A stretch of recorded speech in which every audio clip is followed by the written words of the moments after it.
Hello, my friend. Today I will tell you another long-forgotten legend. Close your eyes and let the magic transport you to Middle-earth. Our journey begins.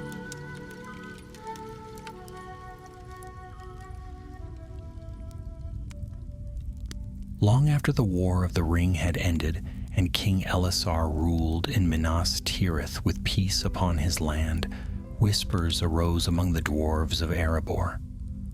Though the shadow was gone and Sauron defeated, not all wounds of the world were healed. For in the deep halls of Khazad-dûm, called Moria by elves and men, the silence of ruin still lingered. Many years had passed since Balin, son of Fundin, noble of Durin's line, had led a company to reclaim the ancient home of his fathers. Their hope had burned bright, yet no tidings had returned save one grim tale brought out by chance. Balin was dead. Orcs thrived once more in Moria, and the kingdom of stone lay in darkness. But dwarves are stubborn folk, and their memories are long. A kinsman of Balin named Naren, younger but proud and restless of spirit, was haunted by unanswered questions. The tale of Balin's fall, as recorded by the Fellowship of the Ring when they passed through Moria, told of sudden battle and despair, yet the record seemed incomplete. What of the others who had gone with Balin? What of the treasures they bore and the secret ways they might have uncovered in the deeps? Some dwarves whispered of lost relics, others feared that darker powers than orcs had stirred there. So it was that Naren gathered companions. From Erebor he chose 3 steadfast kin: Fundar, whose hammer was strong as his heart, Bruni, sharp-eyed and wary with bow and axe, and Daenil, a younger cousin, eager yet untested. To these 4 dwarves were added 2 others, strangers of another people, rangers of the north, tall and grim in their bearing. Their names were Halros and Edric, sent southward by King Elisar himself. For Aragorn wished to know if shadows lingered in Moria and if danger brewed anew in that forsaken land. The company was small, for secrecy was their shield. With quiet tread they journeyed from the Eastgate Road, passing beneath the golden boughs of Lorien, whose people watched them from afar with unspoken sorrow. The elves offered no counsel, for they had long abandoned hope in Khazad-dûm. The Fellowship had told of the Balrog that dwelt in the deeps, yet rumor said the creature was slain upon the mountain peaks by Gandalf the Grey. Still, none could be certain what other evils remained. On a cold morning beneath a sky veiled in pale cloud, the company reached the Dimril Dale. The clear waters of Keled Zaram, Mirror lay before them, reflecting the mountain heights with uncanny depth. The dwarves paused, standing in reverent silence, for this was a hallowed place to Durin's folk. Legends told that Durin the Deathless had gazed into its still surface at dawn, seeing a crown of stars upon his brow, a sign of his destiny. Naren bowed his head and his voice was low. Here Balin too once stood, with hope burning in his breast. Here he dreamed of glory as Durin before him. May our steps be guided true, though we tread the path of shadows. From the dale they climbed to the eastern gate, the doors of Durin, whose once fair archways were blackened with age and battle. Stones lay broken about the threshold, and no song nor laughter echoed there. The Watcher in the water, whose monstrous limbs had once seized Frodo Baggins and barred the Fellowship's entry, had long since retreated to hidden pools. Yet the waters of the dark lake lapped uneasily at the broken stones. Halros, the elder ranger, knelt and touched the damp earth. There are no fresh signs, he said, yet the ground remembers old terror. We go in, but not unchallenged. The dwarves lit stout torches, and with grim resolve they crossed the threshold. The vast archway swallowed them into shadow, and the light of day vanished behind. Their boots rang against the stone floor, sending echoes deep into the silent dark. Moria lay before them, and though they had come seeking answers, none could say what awaited in the depths, for not all voices in those halls belonged to the living. The first steps into Moria were the hardest. For a long while no one spoke. The company moved cautiously, their torches sending trembling light over the wide passageways. Dust rose beneath their boots, disturbed for the first time in many years. The air was cold and stale, and it carried a faint smell of ash and rot, as though death itself had seeped into the stone. The eastern gate opened onto a vast hall, its roof lost in shadow. Pillars rose like silent trees, their carved faces cracked with time. The dwarves gazed upward in awe, though their hearts were heavy. These were the works of their fathers, mighty beyond compare, wrought when Khazad-dûm was the jewel of Middle-earth. Yet here they stood ruined, haunted by silence instead of song. "By Durin's beard," whispered Fundar, his voice trembling with a strange mix of pride and grief. "Even in ruin, it is more beautiful than I dreamed." Naren raised his torch higher, studying the broken carvings upon the nearest pillar. "Aye," he said softly, "but beauty alone cannot drive away darkness. Let us remember why we came. Truth, not wonder." The rangers did not linger in marvel. Halros strode ahead with long steps, bow drawn and eyes sharp, while Edric kept close to the dwarves, watchful of the shadows between the pillars. Neither man had ever set foot in Khazad-dûm before, but they moved with the wary ease of hunters, their senses tuned to danger. Soon they came to a place where old battle had left its mark. Scattered bones lay upon the stone floor, orc and dwarf alike. Rusted swords and shattered axes were strewn about, and a shield marked with the crest of Durin's line leaned broken against the wall. Bruni bent to lift the shield, brushing away dust. His mouth tightened. "This was Balin's folk," he said. "Here they stood, and here they fell." The others gathered round, staring in silence. Naren touched the shield with reverence before laying it back upon the stones. His eyes were hard. "Every step we take reminds us of their sacrifice. We must not falter." They pressed onward deeper into the eastern halls. At times, faint sounds seemed to drift through the dark. Scrapings, echoes, whispers without a source. The dwarves would halt, axes ready, but no enemy showed itself. The silence would close again, heavy and suffocating, until only the crackle of torches and the steady tread of boots remained. At last they came to a crossroads, where three great passages met. Here the air grew colder still, and the shadows clung thick about the walls. A broken signpost lay across the floor, its runes nearly worn away. Dainel bent to study it, running his fingers over the faded marks. "This way leads to the second hall," he said, pointing toward a wide stair descending into gloom. "And that way to the Chamber of Records." Naren's eyes brightened. "The Chamber of Records. That is where Balin would have gone. If any trace of his rule remains, it will be there." But Halros shook his head. "Too swift a path leads to folly. We should first make certain the way is clear. The orcs may still haunt these tunnels." As if to prove his words, a faint clatter echoed down the stair to the second hall. All froze, weapons drawn. The sound came again, a pebble skittering across stone, then a low scrape like claws dragging along the floor. "Orcs," Bruni muttered, gripping his axe. Edric frowned, listening. "No, that sound is heavier, like something crawling." A chill ran through them. The Watcher in the water had been thought destroyed, driven back into the depths of the lake. Yet tales said its limbs reached far into underground streams. Perhaps other creatures too, born of the dark, lurked here still. Naren steadied his voice. We cannot linger. To the Chamber of Records.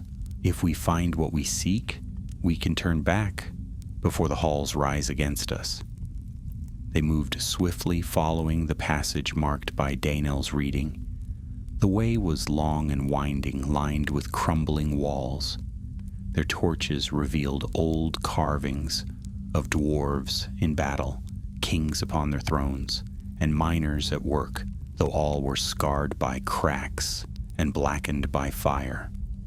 Once they found a toppled statue of Durin himself, its face shattered beyond recognition. Fundar swore bitterly, his hands tightening around his hammer. Finally, after what felt like hours, the passage opened into a wide chamber. Great stone pillars lined the hall, and in its heart stood a ruined desk, broken ledgers scattered across the floor. Books, scrolls, and fragments of parchment lay torn and trampled, their ink smeared and faded by time. The Chamber of Records, Naren breathed, stepping forward. His torchlight flickered across the broken relics. Here they wrote their tale. Perhaps Balin's end is recorded within these walls. The dwarves spread out, searching among the debris. Bruni lifted a cracked book, coughing at the dust that rose from its pages. Most are ruined, he said grimly. The years have not been kind. Daenel knelt near a corner where a heavy tome lay beneath a fallen beam. With a grunt, he dragged it free. The leather was blackened, but some of the writing remained. His eyes widened. Look, this is Balin's hand. The company gathered close as Naren took the book, cradling it with care. The letters were faint yet legible in the torchlight. He read aloud in a voice low but steady. We drove the orcs from the east gate. Many fell, but victory was ours. We reclaimed the halls, and joy was upon us. He turned the page, his brow furrowing. But it changes quickly. Listen, Balin has gone to look upon the mirror mirror. He has not returned. Dark tidings. There is fear, orcs gathering, greater numbers than before. His voice trailed away, the page torn and smeared with blood. Silence followed, heavy with grief.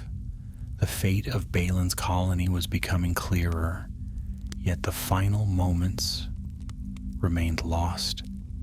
Before anyone could speak, a sound broke the stillness. A voice, faint but distinct, drifted through the chamber.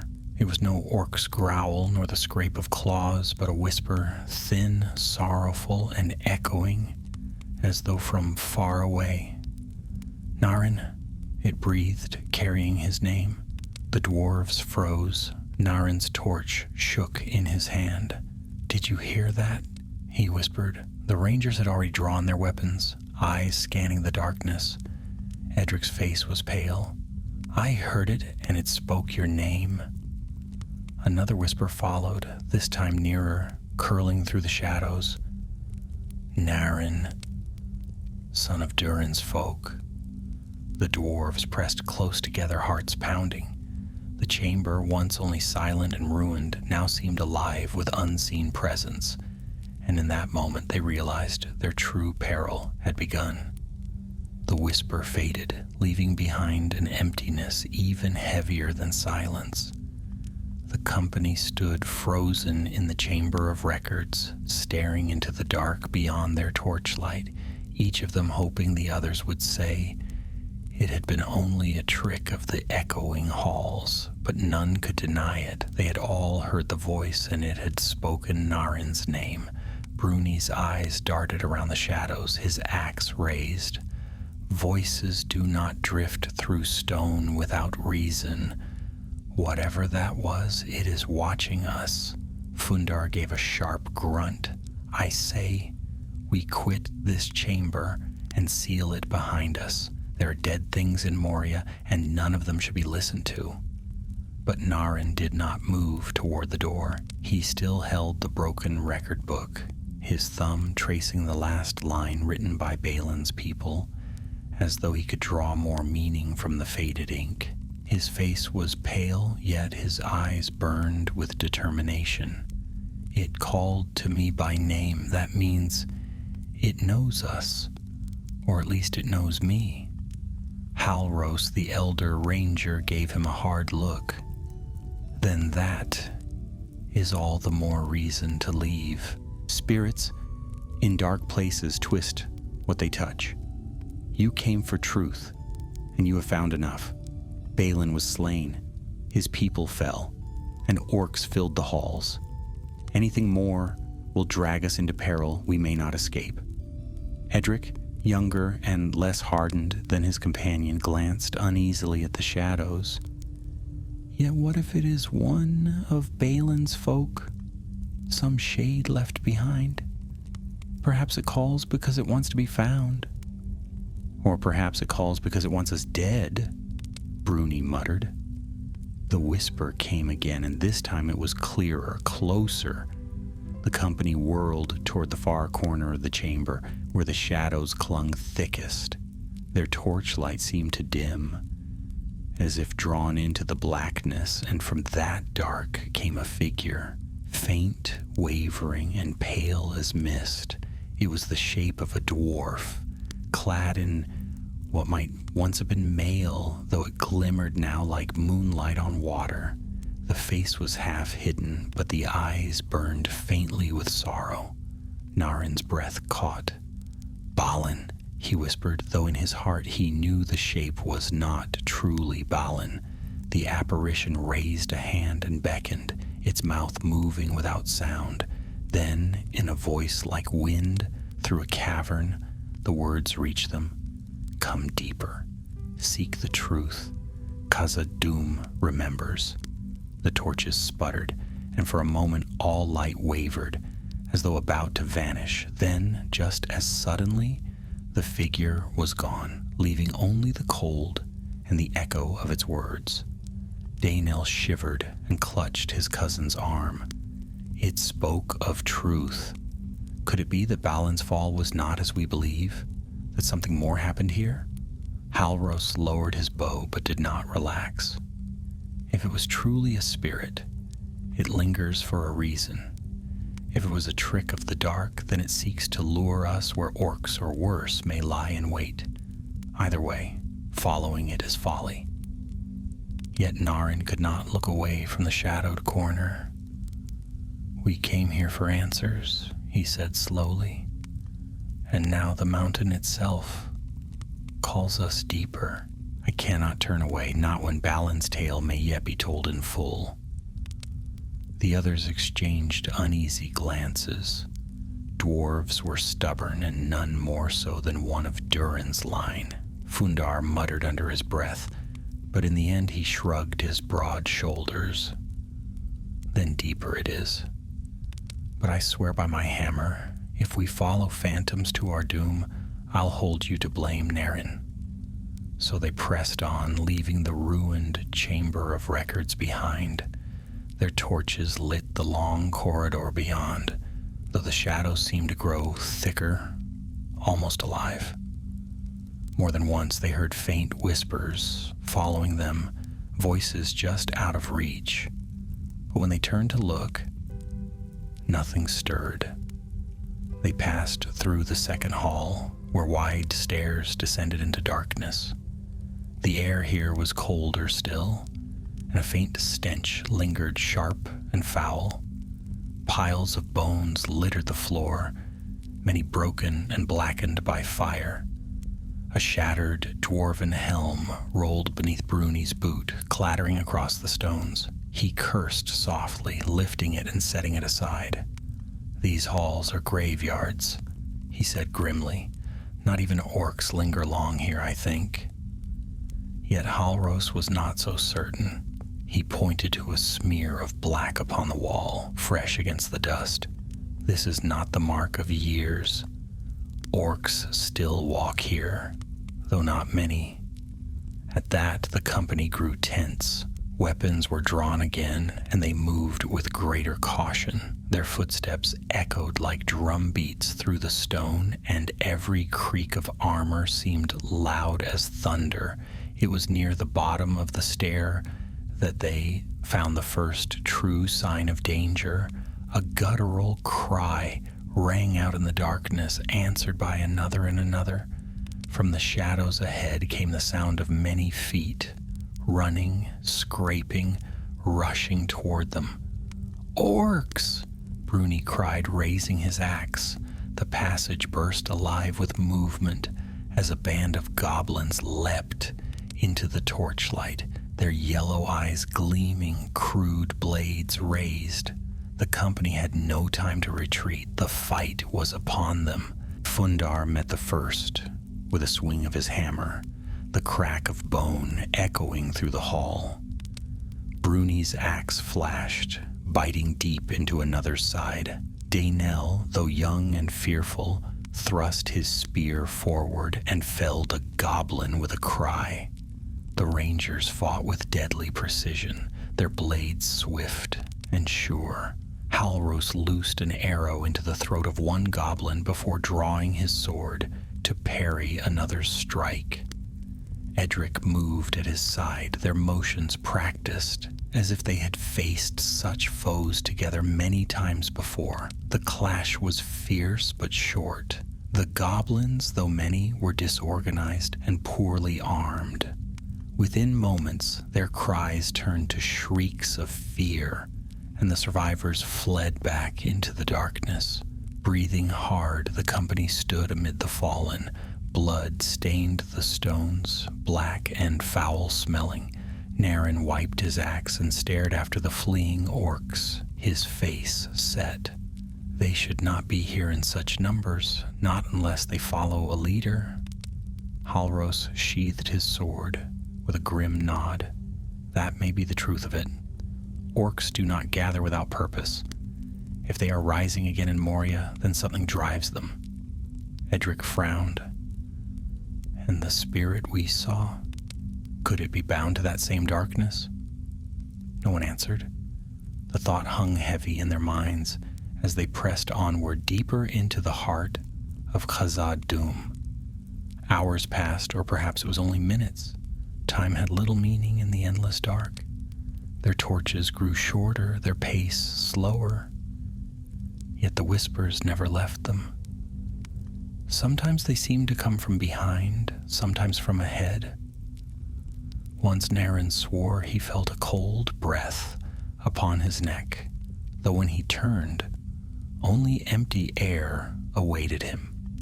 At last they reached a place where the passage opened into a vast cavern.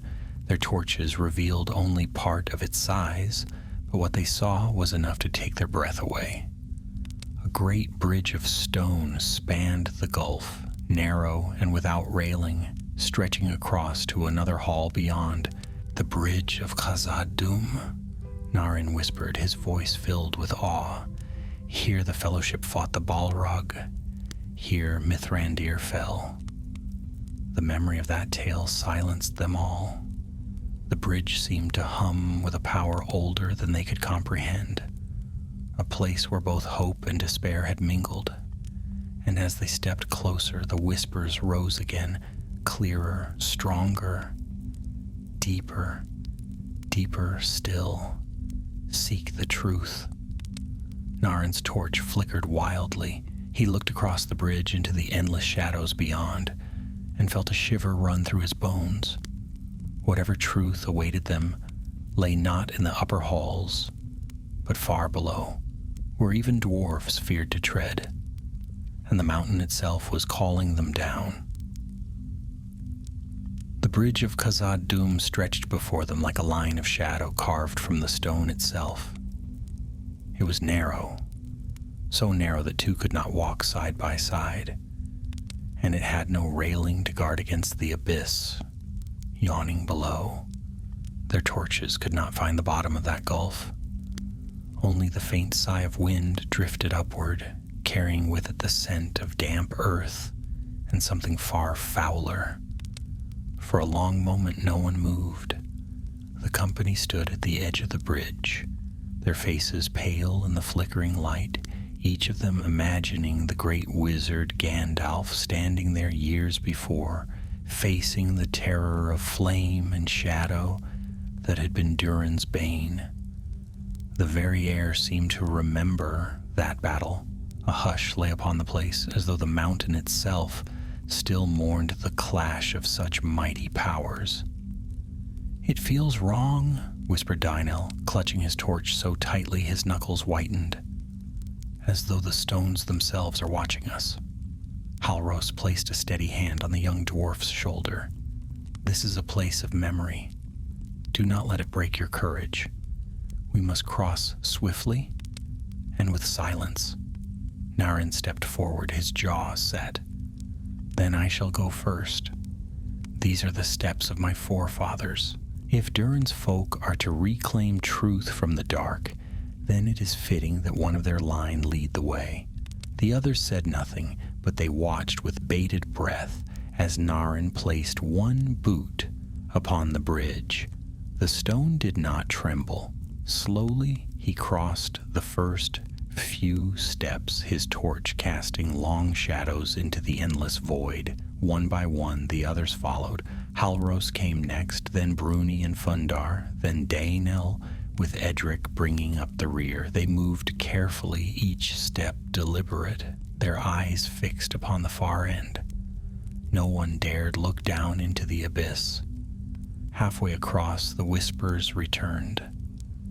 At first they were faint, like a sigh beneath the breath of the wind, but soon they grew louder, echoing from the depths below and the heights above. The voices called names, some in the harsh tongue of orcs, some in the smooth syllables of Elvish, and others in the proud, deep speech of the dwarves. The voices overlapped, rising and falling like waves, until it seemed the bridge itself was alive with murmurs. Bruni, Fundar, Halros, Edric. Each name was spoken in turn, each with a different voice, some mocking, some pleading, and then, in a tone that carried grief sharper than a blade, "Narin, son of Durin's folk, deeper you must go." The dwarves staggered, clutching their ears. Daenel nearly dropped his torch, and Bruni seized his arm to steady him. Fundar growled in fury, shaking his hammer at the shadows. "Begone, spirits! You shall not turn me from my path." Halros's voice was grim and urgent. "Do not answer. Do not listen. They feed upon fear. Keep walking." But Edric, pale and sweating, glanced down into the abyss as though drawn by the voices. His foot slipped on the stone, and with a cry he lurched sideways. For one terrible heartbeat, it seemed he would tumble into the gulf. Narin dropped his torch, lunging forward and seizing Edric's arm. The torch fell into the darkness, its flame vanishing like a dying star, but Narin held fast, dragging the ranger back onto the bridge. Edric gasped for breath, clutching his chest. I heard her voice," he stammered. "My sister's voice. She died years ago, and yet she called to me from the depths." Halros pulled him upright, his eyes hard. "That was not your sister. That was shadow, and memory twisted by the dark. Do not forget it." Shaken but alive, the company pressed on, and at last their feet found solid ground again. They stood upon the far side of the bridge, their torches trembling but steady. Behind them lay the gulf, silent once more. Narin bent to pick up a broken shard of stone at the bridge's edge. It was cold as ice in his palm. He tossed it into the abyss, listening as it fell, but no sound returned. The void swallowed all. "We have crossed," he said quietly, "but the voices grow stronger the deeper we go. Whatever stirs in Khazad-dûm does not wish us to turn back. It seeks to draw us down, and we are fools to follow," Bruni muttered, though he did not suggest retreat. Beyond the bridge lay another hall, narrower than those before, but tall enough that their torchlight barely reached the roof. Strange marks were carved into the walls here. Runes not of dwarves, but of some harsher hand. The symbols twisted and writhed in the flickering light, and though none of them could read the script, all felt unease at its sight. Orc work, Fundar spat. They have claimed these halls as their own. Yet not all of it, Halros said, kneeling to study the ground. See here, these tracks are recent, made only days ago, but others are deeper, older, and not all belong to orcs. Narin crouched beside him, frowning. What do you mean? Halros pointed to a long gouge in the stone floor, as though by something heavy dragged along.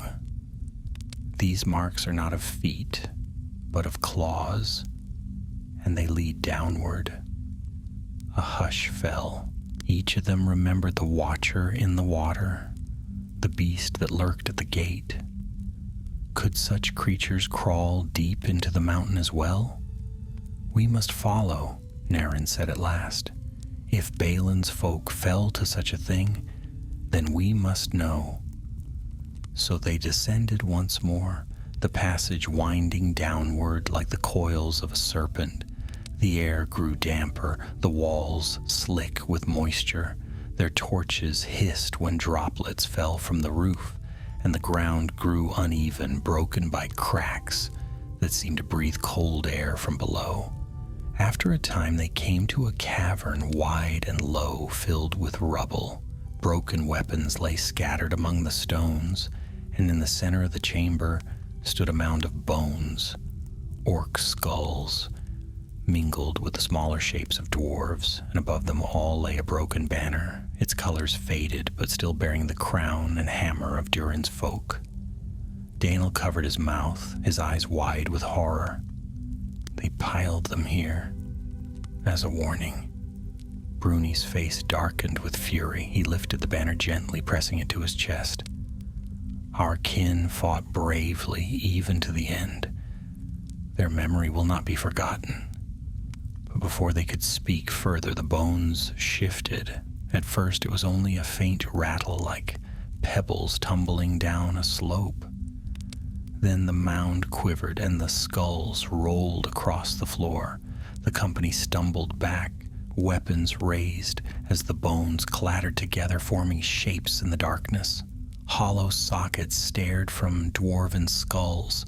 Jaws gaped in silent cries, and slowly, unnaturally, the mound rose. From the heap of the dead rose a figure tall and skeletal, its body a grotesque patchwork of bones bound by shadow. It reached out with clawed hands, its jaw opening in a soundless wail. The whispers surged louder than ever, filling the cavern with a chorus of the dead. Deeper, deeper still, Danel screamed.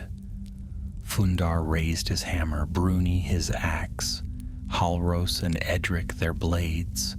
Narin alone did not move, his eyes fixed upon the towering shape, for in its hollow chest, where no heart should beat, glimmered a shard of silver light, pulsing faintly like a dying star, and Narin knew in that instant that whatever truth awaited them, it lay bound to this horror in the depths of Khazad-dûm. The mound of bones shuddered and groaned as the unnatural form pulled itself upright. It was taller than any orc, its shoulders nearly brushing the cavern roof.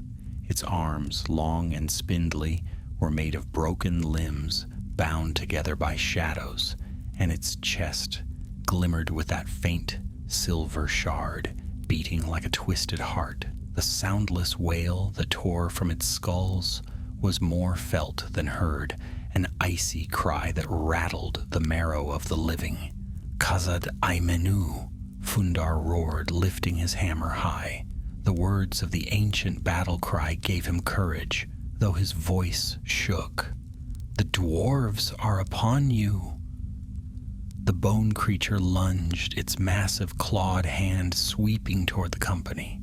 They scattered just in time, the blow smashing into the cavern floor and sending shards of stone flying.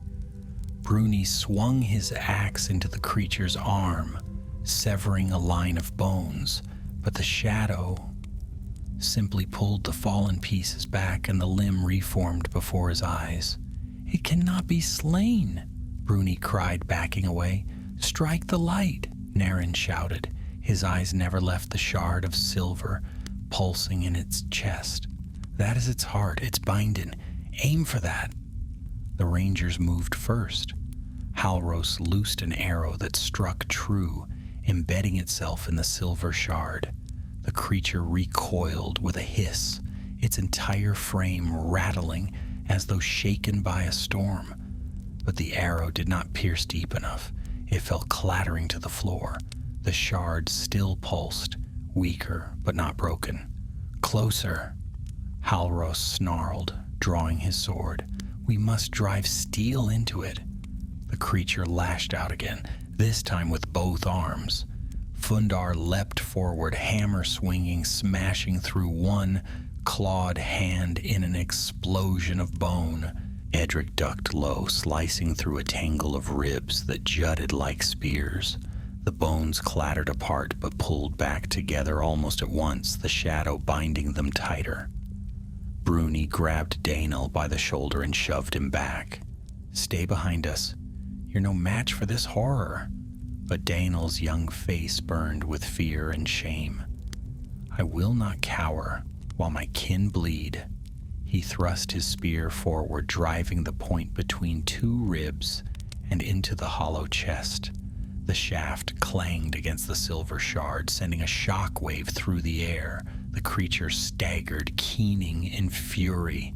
"Hold it!" Naren bellowed. He charged in beside his cousin, axe flashing.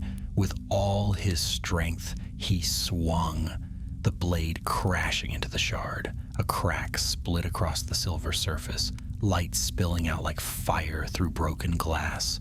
The monster reeled, bones shattering away from its frame, but the victory was short. The whispers rose again, louder and more furious. The shard pulsed wildly, knitting the bones back together with twice the strength.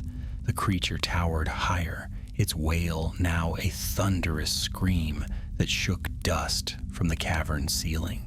"It is feeding on the dead around it," Halros shouted. "The more bones it has, the stronger it grows." Indeed, the skulls and ribs scattered across the floor began to slither toward the mound, joining the monstrous form. Soon, the cavern was alive with clattering as the dead assembled themselves into the beast's body. Its arms lengthened, its spine thickened, and its jaws stretched wide in a grotesque grin. "We cannot stand here," Bruni cried, parrying a swipe that shattered his shield. "It will bury us alive." Naren's mind raced. They could not fight it as they would an orc, but neither could they flee blindly deeper into the halls. It would follow, and more bones awaited it below. His gaze fixed once more on the shard. There lay the key. "Keep it distracted," he shouted. "I'll end this!" Before the others could argue, he broke into a sprint, weaving between the creature's massive legs. Its claws slammed down around him, each strike narrowly missing, sending sparks from the stone floor. He ducked and rolled, his axe held tight. The silver shard loomed above him, blazing brighter with every step. Fundar roared and swung his hammer into the creature's knee, toppling its balance for a moment. Bruni hacked at its spine, splitting bones that reformed but slowed the monster's movements.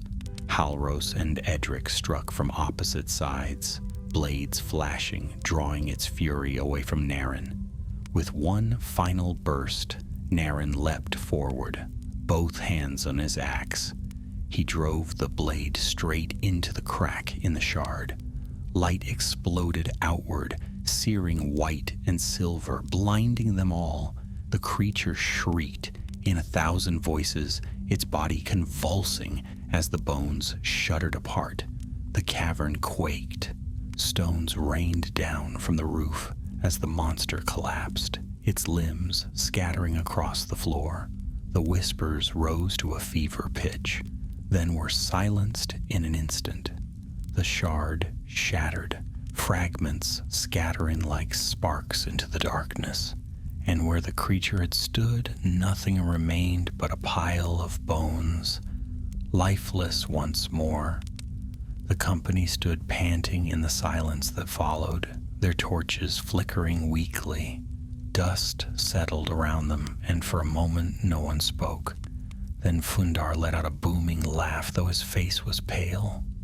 By Durin's beard, I thought we were all dead men. Well struck, Narin. Well struck indeed. Bruni lowered his axe, shaking his head.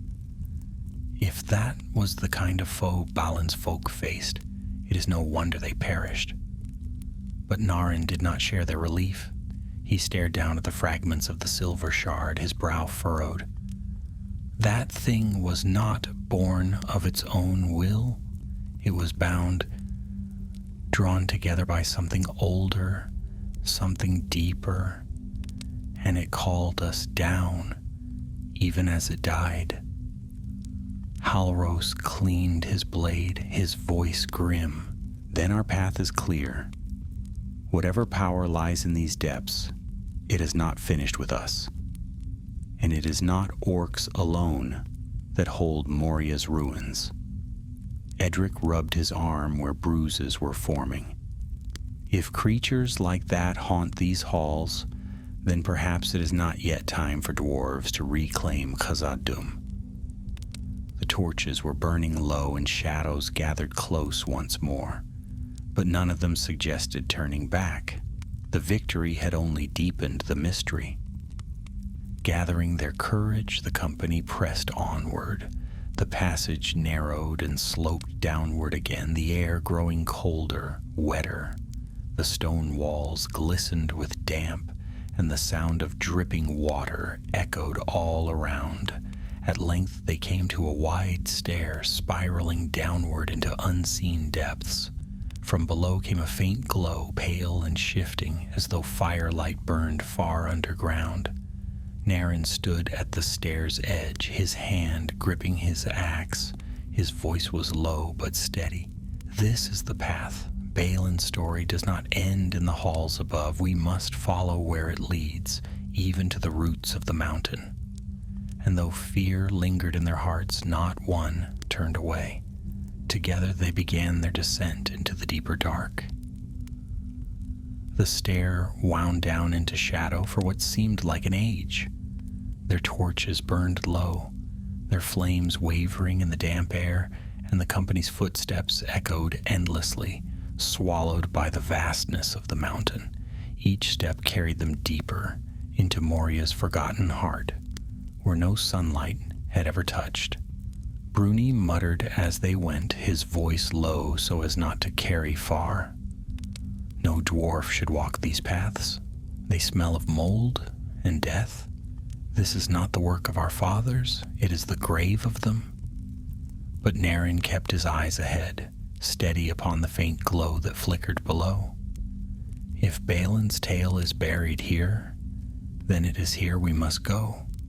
Do you wish to tell his kin we turned aside at the first whisper of fear? Bruni fell silent, though he gripped his axe tighter. At last the stair opened onto a cavern vast and strange. The roof soared far above, unseen, and the air was filled with the sound of rushing water. A wide river ran through the cavern, swift and dark, its surface reflecting the pale glow they had glimpsed. The light came not from fire, but from veins of crystal that lined the riverbank, glowing softly like captured starlight.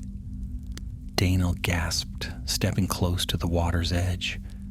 I have never seen such beauty. Could it be Mithril? Fundar shook his head.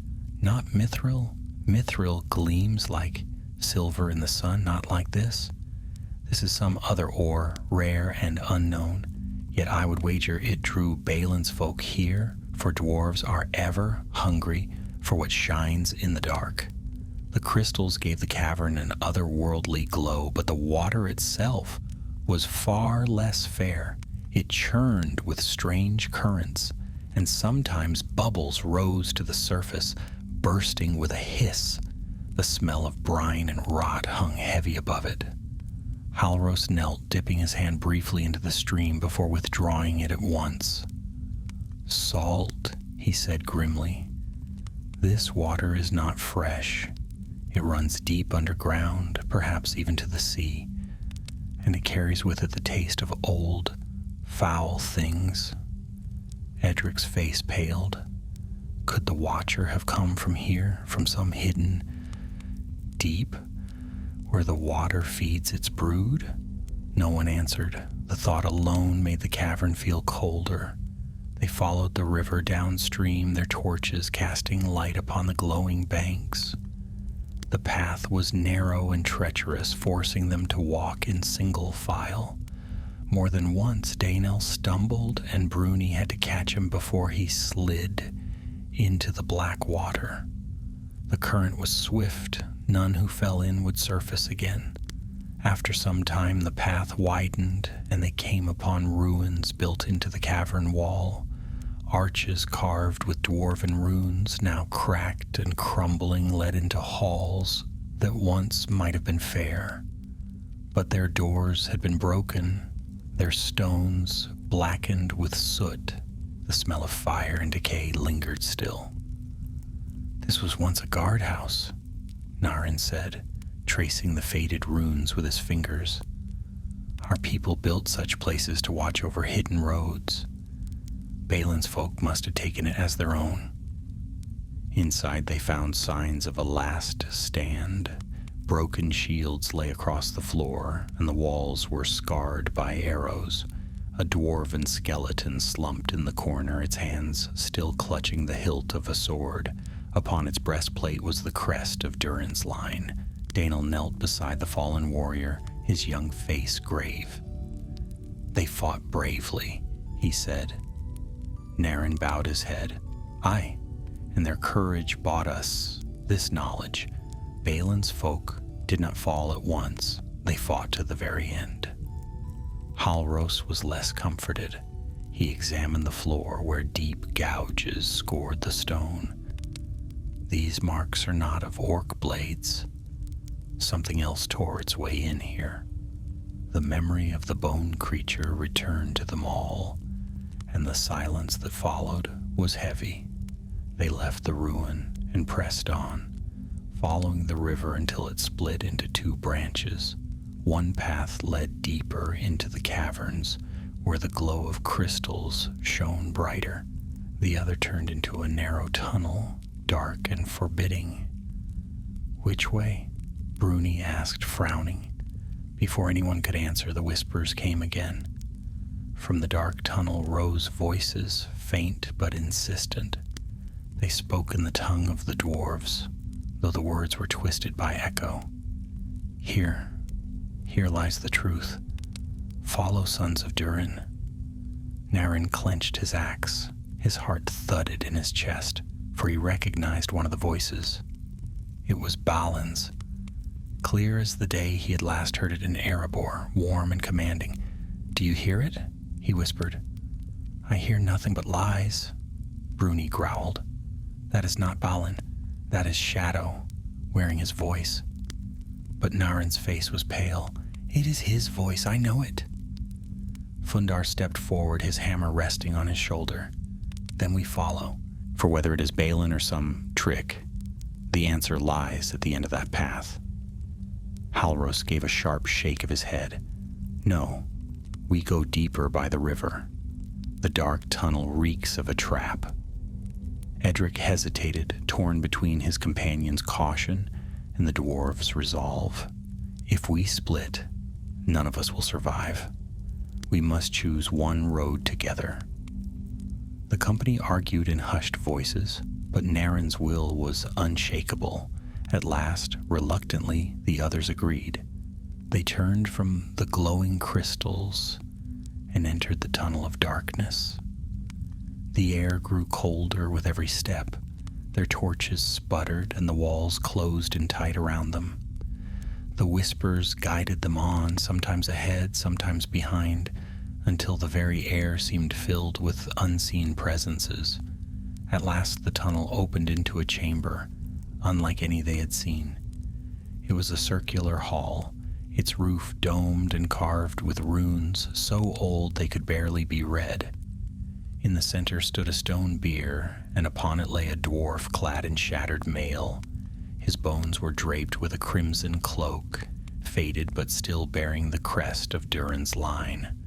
The company froze, for they knew at once whose bier it was. "Balin," Naren whispered, his voice breaking. He fell to his knees beside the tomb, his torchlight falling across the remains of the Lord of Moria. The others stood in silence, heads bowed. Here lay Balin, son of Fundin, once proud and hopeful, whose dream had been to reclaim Khazad-dûm. Here lay the answer they had sought. Upon the bier rested a great book, its cover cracked and blackened. Naren reached out with trembling hands and lifted it. Dust rose as he opened the cover, and within lay words written in a familiar, strong hand. The last records of Balin's folk, he read aloud, his voice hushed. "The orcs press us hard, food runs low, we hold, but the end is near. I fear the shadows grow strong, for the dead do not rest in these halls." The words trailed off, the last line broken by a dark stain. No sooner had he spoken than the whispers surged louder than ever. The torches dimmed, and the air grew icy cold. From the shadows around the bier came shapes, pale and hollow-eyed, the spirits of Balin's company, bound to the place of their fall. They reached out with spectral hands, their mouths moving in silent pleas, and in their midst, clearer than the rest, stood Balin himself. His face was stern, his eyes filled with sorrow. "Naren," the shade intoned, "why have you come?" The dwarves staggered back, their weapons raised, but Naren stood frozen, his heart torn between terror and grief. "I came for truth," he whispered, "and to bring your memory home." Balin's shade lifted a hand, pointing deeper into the earth. His voice, though hollow, carried the weight of command. "Then go deeper still. For my fall was not by orc alone. Something older stirs in the roots of the world, and if it wakes, Khazad-dûm will never be ours again." The chamber shook, dust falling from the domed roof. The spirits wailed, and Balin's shade faded like smoke in the wind. The whispers died. Only silence remained. The company stood in awe and dread, staring at Balin's bier. The truth was greater, darker than they had imagined. Balin had not fallen only to orcs, but to some ancient shadow, and it was waiting for them below. The chamber of Balin's bier lay silent once the last of the whispers faded. Dust drifted in the air, settling slowly over the broken armor and the book of records that Naren still clutched to his chest. The company stood unmoving, the torchlight trembling across their pale faces. It was Dainel who spoke first, his voice breaking the heavy silence. "He spoke to you, cousin. It was truly Balin, was it not? Not some shadow, not some trick." Naren's lips parted, but no words came at first. His eyes were fixed upon the place where Balin's shade had vanished, his heart heavy with both grief and awe. "It was him," he said at last, though his voice was low, or what remains of him. His warning was clear. Orcs may have been our people's doom, but something far older lies at the root of this mountain. Fundar gave a low growl, his hand tightening around his hammer. "Older than orcs? older even than Balrog's. What in Mahal's name could that be? Halros's gaze was grim as he sheathed his sword. There are things in Middle-earth older than even the elves recall. Some slumber, some stir. If Balin's shade spoke true, then we must not linger here. The deeper we go, the greater the peril. Yet Naren shook his head. He laid the record book gently back upon the bier and rose to his feet. His voice was steady, though sorrow shadowed it. We did not come here to flee from shadows. We came to find truth. If Balin's folk fell to some greater power, then that is the tale we must bring home.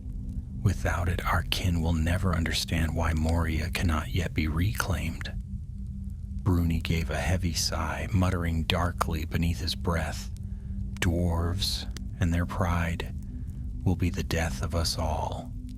Still, he shouldered his axe and gestured to the tunnel beyond the bier. "Lead on, then, but know that I go unwilling." So they pressed on, leaving the resting place of Balin behind. The narrow passage curved downward, leading into a part of Moria that none of them had seen before. The air grew colder still, and a constant dripping echoed through the dark. Their torches hissed as moisture fell from the roof, and the stone beneath their boots became slick with damp moss. At length, the passage widened into a cavern, vast and echoing. Here, the river returned, rushing swift and black, its waters glimmering with faint light from the crystals along its banks. The glow was stronger here, bathing the cavern in a pale silver blue that seemed neither friendly nor hostile, only otherworldly, as if the stones themselves had remembered the stars of long ago.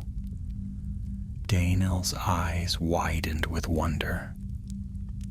"It is like walking through a dream," he whispered. "These halls were never spoken of in the tales," Fundar grunted. "There are reasons some places are forgotten." The company followed the river bank, their torches casting flickering shadows that danced with the crystal glow. Strange shapes could be seen in the water, rocks, or perhaps the bones of long-dead creatures. Once, Edric swore he saw a pale fin break the surface before vanishing again, but when the others looked, the water was still. They came at last to a stone bridge that arched across the river. Unlike the great bridge above, this one was wide, its railings carved with runes now worn and broken. It bore the mark of dwarven hands, though long neglected. "This was no guardhouse," Naren said softly, as he ran his fingers across the railing. "This was a road, built for carts and wagons. It means there are forges nearby." Indeed, beyond the bridge, the cavern opened into a broad hall, lined with ruined furnaces and toppled anvils. The smell of old smoke clung to the air, though no fire had burned there for many years. Rusted tools lay scattered, and half-carved statues stared blindly from the walls. "This was once a workshop," Bruni said, his voice tinged with sorrow. "Our people toiled here long before the darkness came. They made wonders, I do not doubt, and sang as they worked, and now it lies in ruin, silent as a tomb." The silence was broken by a faint clatter, the sound of stone shifting in the shadows. The company froze, weapons drawn. Again the sound came from the far side of the hall. Then slowly a shape emerged. It was not orc nor spirit, but something stranger. A beast low to the ground, its body pale and glistening like a worm, yet studded with scales sharp as knives. Its mouth was a gaping circle lined with teeth that gleamed wetly in the torchlight. The creature hissed, and more shapes stirred behind it. Half a dozen, then a dozen more, sliding from cracks in the walls, their bodies glistening in the pale glow. Khulukzar, Narin breathed. His voice shook with recognition. Stone worms. I thought them only legend. The beasts surged forward, their bodies moving with dreadful speed. The company scattered, axes and blades flashing. Bruni swung his axe down upon the nearest, cleaving its head clean in two. Black ichor sprayed across the stones, hissing where it touched. Fundar roared and brought his hammer down, crushing another into pulp. But still more came, their teeth snapping, their scaled bodies twisting through the ruins. Halros and Edric loosed arrows, their shafts finding soft places between scales. Yet for each that fell, another slithered from the shadows. The hall filled with the stench of their blood and the sound of their hissing. Daenel, cornered by two of the beasts, thrust his spear desperately. The point struck true, driving into the gaping maw of one and pinning it to the ground, but the second lunged, its teeth closing around his shield. The young dwarf cried out as he stumbled, dragged toward its mouth. Narin leapt forward, his axe flashing. With a single mighty stroke, he split the worm's head apart, black ichor drenching his boots. He pulled Daenel to his feet, his eyes blazing. "Stand, cousin, you are no use to me on your knees." Together they fought, the dwarves forming a wall of steel and fury, while the rangers struck from the flanks. One by one, the beasts fell, their bodies twitching before lying still. At last, the hall grew quiet once more, the only sound the company's ragged breathing. They stood amid the corpses of the stone worms, their weapons blackened with ichor. The stench was foul, clinging to their skin and armor. Bruni spat upon the ground. If these creatures roamed the deeps, then Balin's folk never had a chance. Halros wiped his blade clean and glanced toward the deeper tunnels. And yet they are only the servants of something greater. I have seen such things before, bound to dark powers. They do not move of their own will. Narin's gaze followed his words into the blackness beyond. His hand tightened on the haft of his axe. Then the shadow that bound the bones above commands these beasts as well. Whatever it is, it waits for us deeper still. The others said nothing. They knew he was right. Exhausted but resolute, they pressed onward. The hall gave way to a descending stair, its steps broad and worn. As they went, the glow of the crystals grew brighter, casting long shadows across the walls. The air trembled faintly as though the mountain itself were humming. And with every step, the company felt it more strongly. A presence, watching, waiting. Something ancient, stirring in the dark. The stair carried them down into a silence so deep it pressed against their ears. Their torches sputtered in the damp, sending shadows sprawling across the walls. But the silver-blue glow of the crystal veins was brighter here, pulsing faintly as though the mountain itself had a heartbeat. Every few moments, a low tremor shook the ground, faint but steady, as if something vast stirred far below. The company kept close together. Even Fundar, who often strode boldly ahead, now walked at Narin's shoulder. Bruni muttered under his breath as they went, his words in Khuzdul, short prayers and curses woven together. Daenel said nothing, though his eyes darted constantly from wall to wall, spear gripped tightly in his hands. At last, the stair ended in a wide landing that overlooked another hall.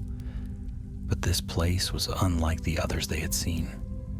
Here the walls were carved with great care, their surfaces polished smooth as glass, and upon them were set runes of silver that caught the glow of the crystals and shone faintly in the dark. "This was no forge," Narin said softly, his voice hushed with awe. "This was a hall of memory." They stepped down into the chamber. Rows of stone pedestals lined the floor, each bearing some relic of dwarven craft, a helm of shining steel, a shattered axe laid carefully upon silk, long since rotted, a broken horn carved with runes of kings. Dust coated everything, yet the air was heavy with reverence. Daniel's eyes shone as he gazed at the relics. "These are treasures of our people," he whispered, "left here for safekeeping." Bruni knelt beside one of the pedestals, brushing away dust, to reveal a small statue of a dwarf holding aloft a hammer. "Not just treasures," he murmured, "memorials. This is a tomb of sorts, an echo of the past." The rangers moved cautiously among the pedestals, their senses alert for danger. Idrik ran a finger over the polished wall, tracing the silver runes. "What do they say?" Naren approached and read slowly, the ancient Kuzdul heavy on his tongue. "They speak of Durin's folk, of glory lost and to be regained. They speak of the light of Mithril and of songs sung in the forges when fire and stone were young." His eyes darkened. "And they warn of the deeps. Beneath the roots lies fire not of our kind. Wake it not, lest all be undone." Halros frowned. "It seems your forefathers knew well enough the danger lay below, yet still they delved too greedily." Bruni bristled, but Naren lifted a hand before harsh words could be spoken. "What is done. We stand in their shadow, for good or ill." They moved on, deeper into the hall of memory. At the far end they found a doorway flanked by two statues of dwarves bearing axes. The stone between them had been blackened by fire, and the door itself hung shattered from its hinges. Beyond lay another stair, this one steep and narrow. Here they found more signs of battle. Rusted arrows littered the floor, and the walls were gouged with sword marks. Several skeletons lay crumpled upon the steps, orcs by their size, their crude armor still clinging to their bones. But among them were smaller shapes clad in dwarven mail. Bruni knelt beside one, his face grim. This was Balin's folk. They made their last stand here. He touched the dwarf's broken axe and bowed his head. "Your memory lives, brother." Naren clenched his fists. His voice was low, but anger burned in it. "We carry your tale home. I swear it." They pressed on, the weight of the fallen heavy upon their hearts. The stair ended in another cavern, but this one was alive with sound. The rush of the underground river filled the chamber, pouring in a wide fall from an opening in the wall. The water foamed white as it crashed into a black pool below, then flowed swiftly into tunnels deeper still. Around the pool were ruins, pillars toppled, stones cracked, and the remnants of campfires long dead. Rusted pots and broken shields lay scattered, and upon one wall a crude banner had been painted, the white hand of an orc marked with streaks of red. Halros's eyes narrowed as he studied it. "Not just orcs," he said. "This mark is new. A leader claims these halls. Edric spat upon the ground, and he drives them with purpose. We saw their fear above, but here they linger. Why?" No one had the answer, but the thought of a new chieftain rising in Moria filled them with dread. Orcs alone were dangerous enough. Orcs united under a cunning leader could prove deadly even beyond the mountains. They made camp briefly upon a ledge above the pool, though none of them truly rested. The drip of water and the whisper of unseen things kept them from sleep. When they pressed on again, they followed a narrow tunnel that wound away from the river, its air thick with the stench of orcs. The trail led them to a vast hall filled with broken columns. Shadows moved among them, and the sound of guttural voices echoed. The company crouched low, peering from the tunnel's mouth. Below, gathered around a fire pit, were orcs. scores of them clad in blackened armor, their yellow eyes gleaming. And at their head stood one taller than the rest, his shoulders broad, his helm crowned with spikes of bone. In his hand he held a great iron mace, its head crusted with rust and blood. The orc chieftain barked orders in a harsh tongue, his voice carrying across the hall. The lesser orcs snarled and obeyed, dragging weapons and piling them high. Some bore shields, painted with the same white hand streaked in red. Others knelt before their leader, chanting guttural cries. The sight chilled the company's blood. "They gather an army," Halros murmured. "This is no rabble, this is a host being forged." Naren's jaw tightened, and their leader seeks more than these halls. If Moria becomes their stronghold, all the lands about will suffer. Bruni's grip tightened on his axe. "Then we should strike him now while he stands before us." But Halros shook his head sharply. "There are too many. We would not survive the charge. We must move with care." The orc chieftain lifted his mace high, and the hall erupted with cries. His voice rang out, echoing against the stone. Though the words were foul, the company understood their meaning. "Moria is ours. The halls of stone and fire are ours, and soon the world above will tremble." The orcs howled in answer, their voices a wave of hatred that shook the hall. The company pulled back into the tunnel, hearts racing. Naren's face was grim, but his eyes burned with resolve. "We came seeking truth, and now we have it." Balin fell not only to orcs, nor to shadow, but to both together, and unless we return with warning, this new chieftain will bring war upon the mountain passes. Fundar gripped his hammer. "Then we must escape before the orcs find us." But as they turned to retreat, a single stone slipped beneath Daynel's boot and clattered loudly against the wall. The noise echoed through the tunnel, and from below came the answering roar of the orcs. The clatter of the fallen stone had barely faded before silence swallowed the hall below. The firelight flickered across the faces of the orcs, their yellow eyes narrowing, ears pricking at the sound. For one dreadful heartbeat, no one moved. Then the orc chieftain threw back his head and let out a roar that shook the chamber. "Man flesh, dwarf flesh, they spy upon us." The hall erupted in chaos. Dozens of orcs scrambled to their feet, seizing weapons and shields. Some hissed like serpents, others bellowed, their cries echoing from the vaulted roof.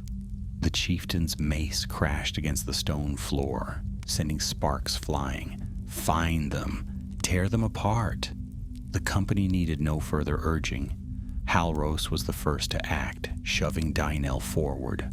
"Run! Now!" They raced up the tunnel, torches flaring as they stumbled over uneven stones. Behind them came the thunder of many feet and the guttural cries of pursuit. The orcs poured into the tunnel like a flood, their armor clattering, their voices shrieking. Bruni cursed under his breath as he ran, his axe clutched tight. "We'll never outpace them in these halls. Then we'll outthink them," Halros snapped. He glanced at Naren. "Do you know these ways?" Naren shook his head, breath ragged. "None of Durin's folk came this far. These paths are unknown even to me." "Then we follow the wind," Halros said, "always toward the draft. Where air moves, there may be an escape." They pelted through twisting corridors, their torches leaving streaks of light across the black walls.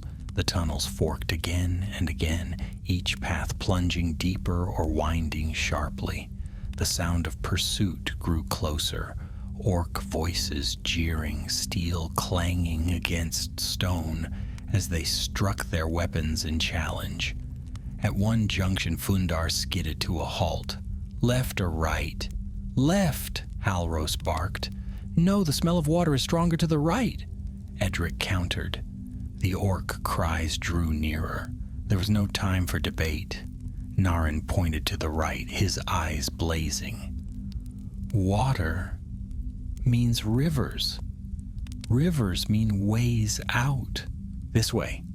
They plunged down the right-hand passage, the sound of rushing water growing clearer with every step. The floor sloped steeply, forcing them into a near run. Daenel stumbled, but Bruni caught his arm, dragging him onward. The tunnel opened suddenly into a vast cavern. A river tore through its center, dark and swift, its waters glowing faintly with the light of crystals embedded in the walls. The air smelled of salt and decay, and the roar of the current filled the cavern. "There!" Edric pointed. On the far side of the river, a stair carved into the stone wound upward. "That may lead back to the higher halls." But between them and the stair stretched the river, wide and furious, with no bridge to span it. Bruni groaned. "We cannot swim that. It will dash us to pieces."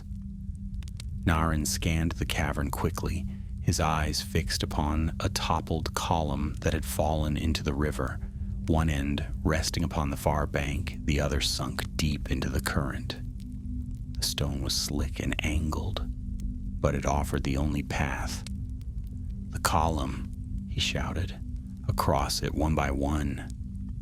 They rushed toward it, but the first of the orcs burst from the tunnel behind them, their cries echoing. Arrows whistled through the air, clattering against the stone. "Go," Halros bellowed, loosing an arrow in return. "I'll hold them." Fundar seized Daenel and shoved him toward the column. The young dwarf scrambled onto it, arms spread for balance, the current roaring below. Bruni followed, his boots slipping on the wet stone. Edric covered them, his sword flashing as the first orc charged. The creature shrieked and fell, but more poured in behind. Halros shot arrow after arrow, each one striking true, but still they came. Narin leapt onto the column, gripping it with both hands as he edged across. His boots slid dangerously, but he forced himself onward, eyes fixed on the far bank. Daenel had nearly reached safety when an arrow struck the stone beside him, sending sparks flying. He yelped, but kept moving, Bruni shouting encouragement behind him. Fundar swung his hammer in a great arc, sending 2 orcs sprawling into the river where the current seized them at once. He roared with fury. "Cross, Halros! Edric, go!" Halros loosed one final arrow, striking an orc through the eye, then bounded onto the column. Edric followed close behind, their steps swift and sure. The column shook as the current tugged at it, but one by one they reached the far side. Fundar was last, leaping down as an orc's blade scraped across his shoulder. He landed heavily, blood staining his armor, but he grinned through the pain. Still standing. The company rushed up the stair as the orcs shrieked in frustration behind them. Arrows followed, some striking the stone, others clattering against shields. The chieftain's roar rose above all, promising death. When next they met, the stair wound high, carrying them away from the river. At last it ended in another hall, this one long and narrow, lined with broken statues of dwarves. Their faces had been defaced, their eyes gouged out, their hands hacked away. The sight filled the dwarves with fury. But there was no time to linger. "We must keep moving," Halros said. He pressed a hand to the wall, feeling the faintest tremor. "The orcs will not give up the hunt." Narin's jaw tightened. His voice was steady, though anger burned in his eyes. "Then let them follow. We will bring them a tale of fire and steel they will not forget." But as they pressed on, the whispers returned, soft at first, then louder, winding through the stones like the hiss of unseen serpents. Deeper, deeper still. Seek the heart. The company faltered, exchanging uneasy glances. The orcs were danger enough, but the voices reminded them of Balin's warning. Something older than orcs waited in the roots of the mountain. Something that now called to them. Bruni spat upon the floor. I've had enough of whispers. Let us face flesh and blood, not phantoms. Yet Naren did not answer. His eyes were fixed upon the shadows ahead, where the stair seemed to curve downward once more. His grip on his axe tightened, and his heart pounded with a strange mixture of dread and determination. For though he would never admit it aloud, part of him longed to follow the voices, and he feared that before their journey ended he would have no choice. The company pressed on through the defaced hall, their torches trembling as they passed beneath the ruined faces of their ancestors.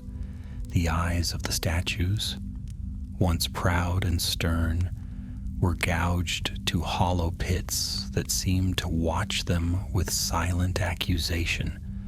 Bruni muttered curses under his breath, his knuckles white around the haft of his axe. "They mock us," he growled. "Our kin carved these halls with pride, and the filth of orcs has spat upon their memory. By Mahal, I'll see every one of them split from crown to chin." Naren walked at the head, his torch casting a wavering glow across the stone. He did not answer Bruni, but his jaw was clenched, and his eyes burned with quiet fury. To see the works of Durin's folk so defiled was a wound deeper than any blade could cut. Behind them the cries of orcs echoed faintly. The pursuit had not ended.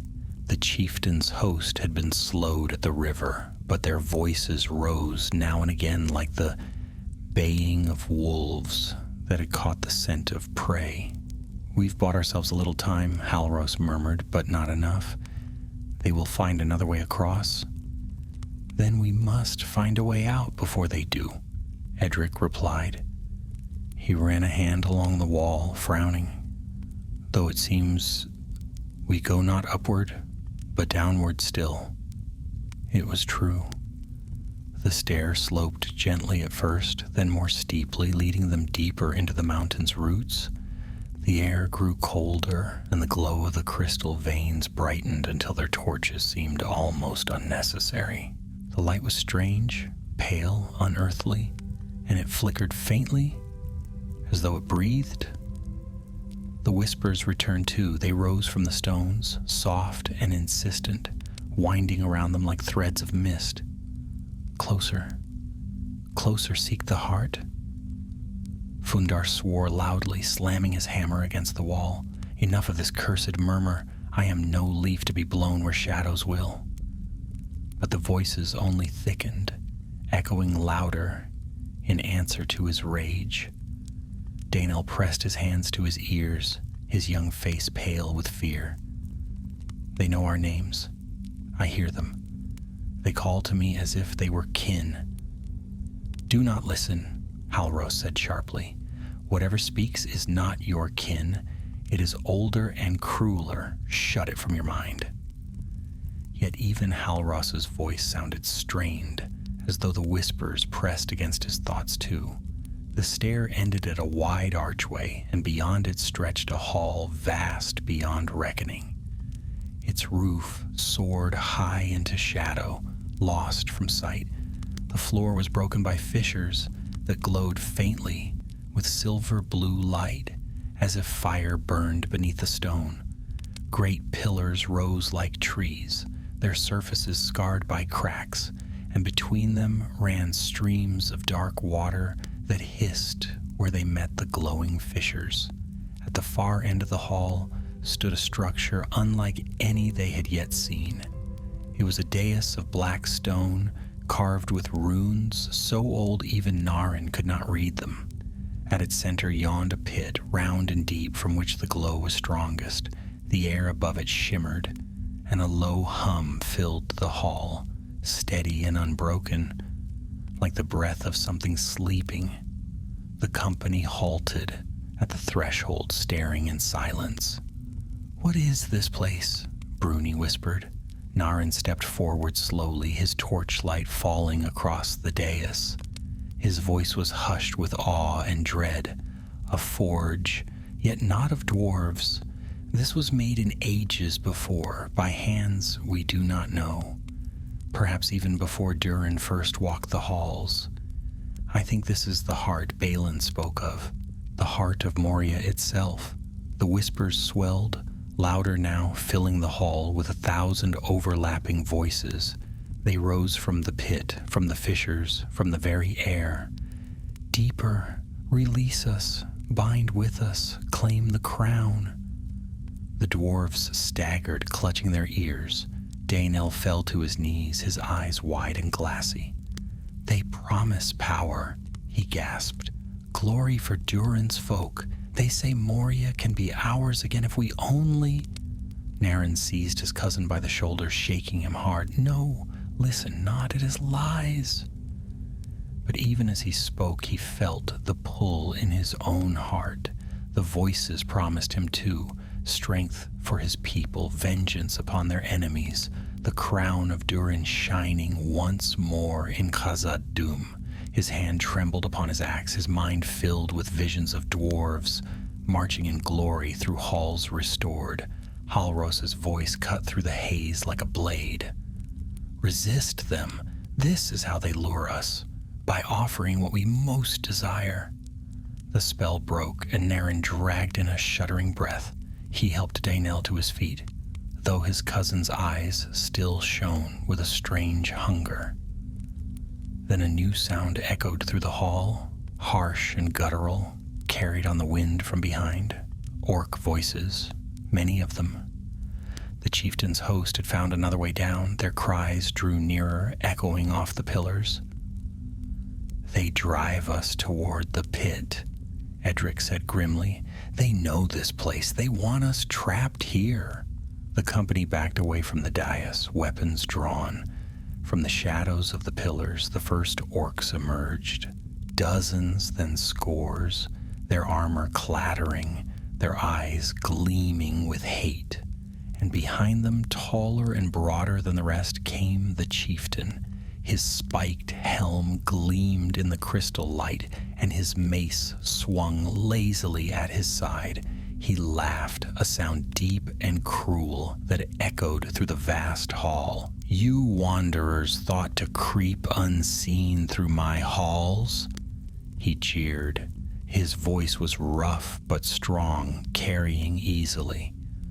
"But nothing moves in Moria without my knowing. You've woken what slumbers here, and now you'll feed it with your bones." He lifted his mace, and the orcs roared in answer. Their cries filled the hall, mingling with the whispers from the pit until it was impossible to tell one from the other. The company drew close together, back to back, their torches raised. Bruni's voice was low and grim. "So this is it. We stand or we fall." Naren gripped his axe, his eyes blazing with fury. "We stand for Balin, for Durin's folk, and for the truth." The orcs surged forward, a tide of steel and fury. The company met them with a roar of their own. Axes clashed against blades, hammers shattered shields, arrows flew swift and true. The hall erupted in chaos, steel ringing, voices crying out. Naren's axe cleaved through an orc's helm, sending the creature sprawling. Fundar's hammer crashed down upon another, breaking it like rotten wood. Bruni fought with grim ferocity, his axe whirling in deadly arcs. Daenel stood close to his cousin, his spear striking swift and desperate. The rangers fought like wolves, swift and deadly. Halros's blade flashed as he cut through foe after foe, his movements precise, unyielding. Edric fought at his side, their blades moving in rhythm, covering each other with practiced ease. But for every orc that fell, two more pressed forward. The tide was endless, and at its center, the chieftain strode, his mace crushing all before him. Each swing sent dwarves staggering. Each blow shook the very floor. His laughter rang above the din, cruel and mocking. The company was driven back, step by step, until their heels brushed the edge of the dais. Behind them yawned the pit, glowing with unearthly light, the whispers rising to a deafening chorus. Fall, fall into the heart. Release us. Naren glanced back, sweat stinging his eyes.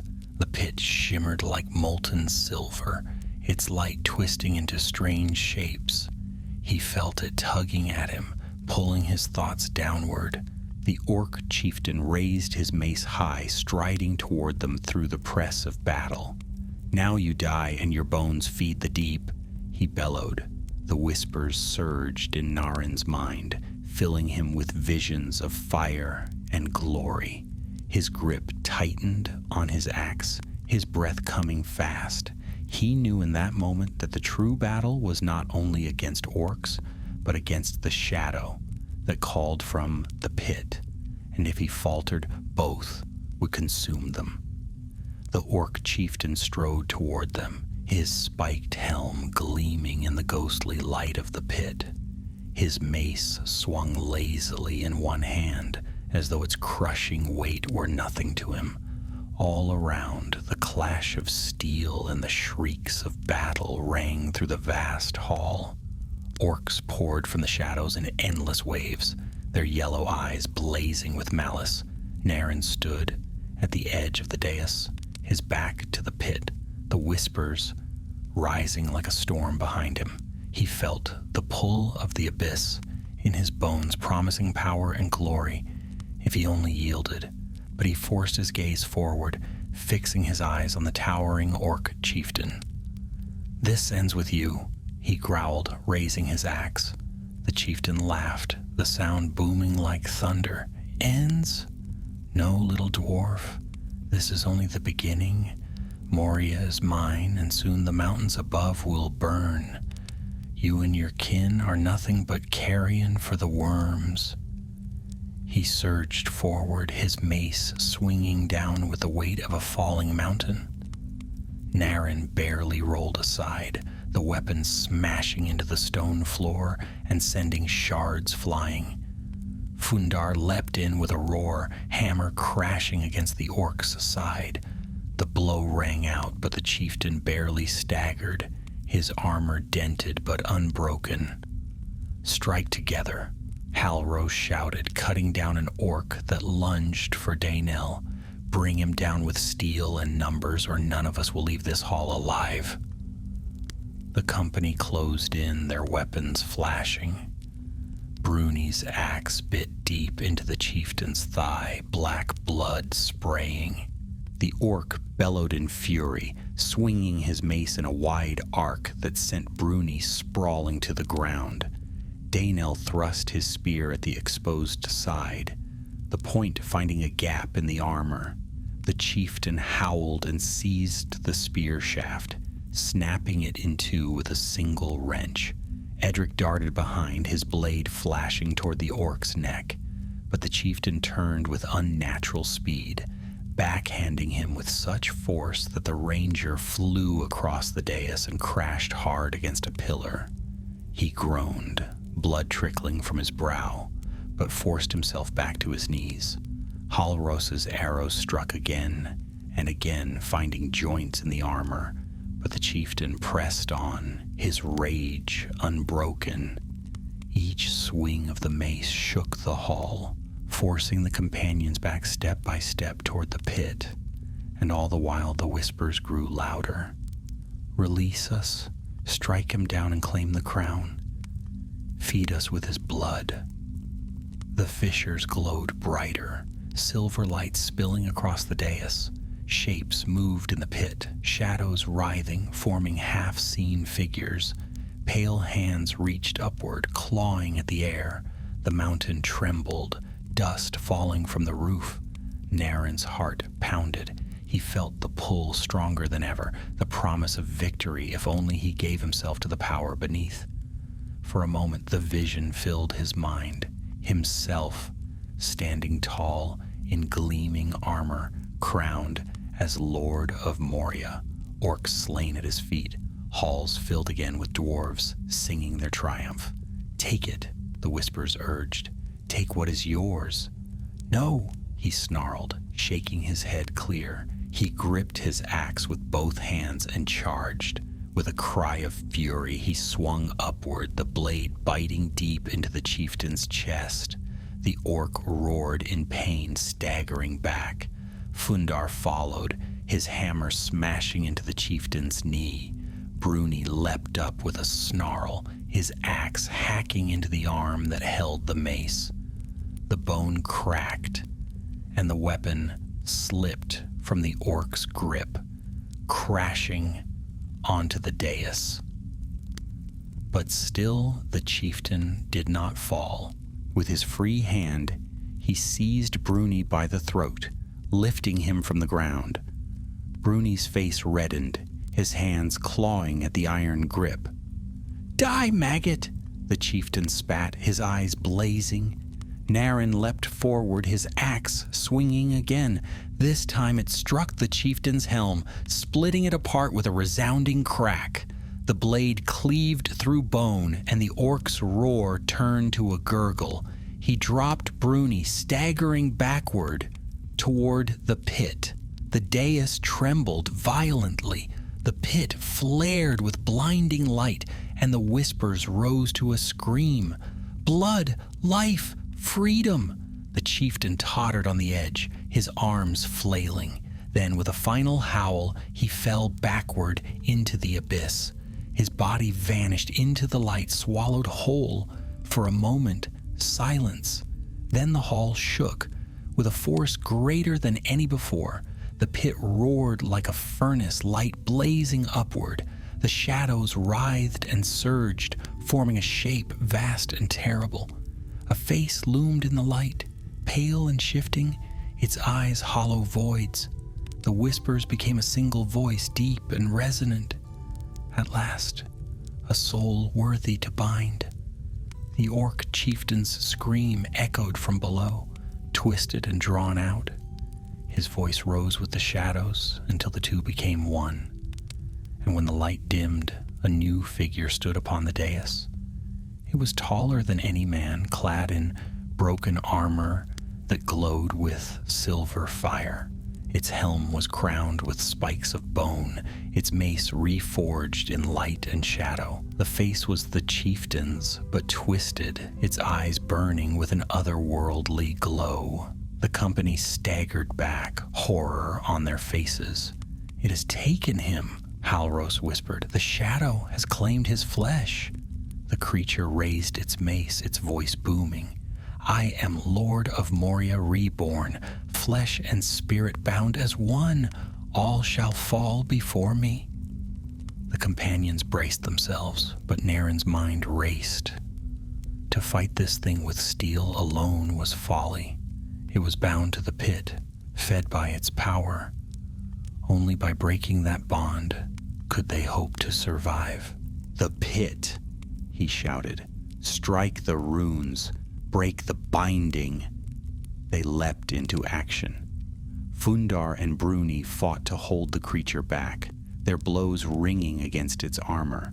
Daenel, though trembling with fear, seized up a fallen orc's spear and hurled it at the runes carved around the dais. The wood shattered, but the stone cracked where it struck, light bleeding through. Halros and Edric loosed arrows and blades against the markings, each impact widening the fissures. The dais trembled, the light flaring. Naren raised his axe high, summoning all his strength. With a cry that echoed through the hall, he brought it down upon the largest rune. Stone split with a thunderous crack, light bursting outward in a blinding flash. The creature roared, staggering as the bond broke. Its mace faltered, its armor cracked. Shadows writhed around it, tearing at its form. "No, I am Lord, I am eternal." but the runes shattered one by one, and the pit screamed as though in agony. The creature's form dissolved, torn apart by light and shadow. With a final howl, it was dragged into the abyss, its voice silenced forever. The dais collapsed. The pit flared with one last burst of light, then went dark, the whispers fading to nothing. The hall trembled, stones falling from the roof. "Run!" Halros shouted. "The mountain falls!" They fled through the hall, the ground cracking beneath their feet. Pillars toppled, dust and stone filling the air. Behind them, the dais crumbled into the pit, vanishing into the depths. At last they burst into the upper tunnels, gasping, bloodied, but alive. The tremors faded and silence fell once more. They did not speak for a long time. At last, Naren looked back, his face pale but resolute. "Moria is not ours," he said quietly. "Not yet. Balin's folk fell to both orc and shadow, and the darkness still lingers. We cannot reclaim it now, but we carry the truth home." Bruni laid a hand on his shoulder. "A hard truth, but better than none." Halros nodded. "The king will need to hear of this. Better to know the danger than to walk blind into it." The company turned at last toward the long road out, weary but unbroken. They had sought the voices of the depths, and they had found them. And though Moria remained a tomb, they bore with them a tale that would not be forgotten. For in the dark beneath the mountain, they had seen what slept, and they knew it would not slumber forever.